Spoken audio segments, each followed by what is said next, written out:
আসসালামু আলাইকুম। আমি এই মুহূর্তে আছি দাঁড়িয়াপুর হাসপাতাল উপজেলা স্বাস্থ্য কমপ্লেক্স, যেটা আমাদের দাঁড়িয়াপুরে অবস্থিত। পাবনা থেকে অনেক ভদ্রলোক আসেন আমাদের এলাকায় কাজ করতে, এবারও তার ব্যতিক্রম নয়। আজ সকাল 11:30টার সময় বজ্রপাতে আমাদের দুর্গাপুর মাঠে শ্রীপুর মাগুরা এখানে একজন ভদ্রলোক বজ্রপাতে নিহত হন। এনার বাড়ি পাবনা। যিনি মারা গেছেন আমার সামনে দাঁড়িয়ে আছেন ওনার ছেলের সঙ্গে কথা বলে বিস্তারিত আপনাদেরকে জানানোর চেষ্টা করছি। মনি, তোমার কি নাম এবং তোমার আব্বুর কি নাম একটু বলো তো। গ্রাম বাড়ি মোহাম্মদ হাসিবুল ইসলাম, আমার আব্বুর নাম মোহাম্মদ সরুজ আলী। তোমাদের গ্রাম কোনটা? পাবনা জেলা উপজেলা ভাঙ্গুরা। গ্রামের নাম হচ্ছে জয়রামপুর গ্রাম, আর থানা ভাঙ্গুরা, জেলা পাবনা।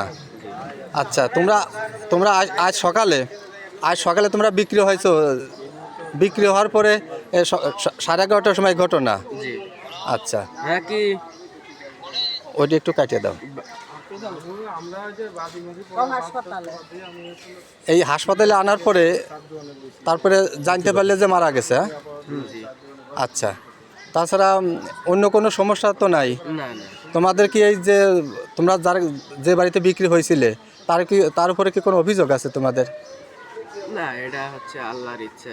ইয়েস, রাইট কথা বলেছো। আল্লাহ যেহেতু বজ্রপাতে মারা গিয়েছে, এই জায়গায় তো গৃহস্থরের কোনো দোষ নাই, কারোর কোনো দোষ নাই। ভাগ্যে ছিল আল্লাহ, যার যেখানে মৃত্যু লেখা আছে তার সেখানে পায়ে হেঁটে যেতেই হবে, যেভাবে হোক যেতেই হবে, এবং তার সেখানে ঠিক সেইভাবে মৃত্যু হবে।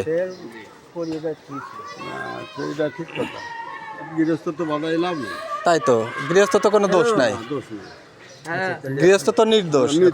আমাদের বাড়িতে অনেক আসে থাকে। আমাদের বাড়িতে 15 জন আজকে কাজ করছে। এরকম যদি আমাদের বাড়িতে ঘটতো তাহলে তো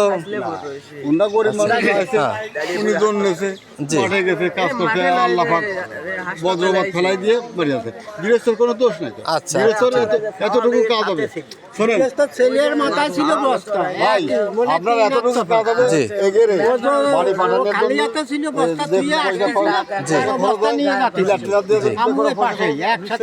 আপনিও কাছেই ছিলেন? আপনি যে লোকটা মারা গেছে পিঠে আগুন ধরে গেছে, আর এই গাড়ির এইখানে পুড়িয়ে চুড়িয়ে গেছে। তাহলে কি বুঝতে হবে যে বজ্রপাতটা পিছনের দিকে পড়েছে? গাড়ির পার পড়ছে। ও আচ্ছা আচ্ছা, হ্যাঁ, পিছনে কাপড় মোট পুড়িয়ে গেছে, পিঠ পুড়িয়ে গেছে।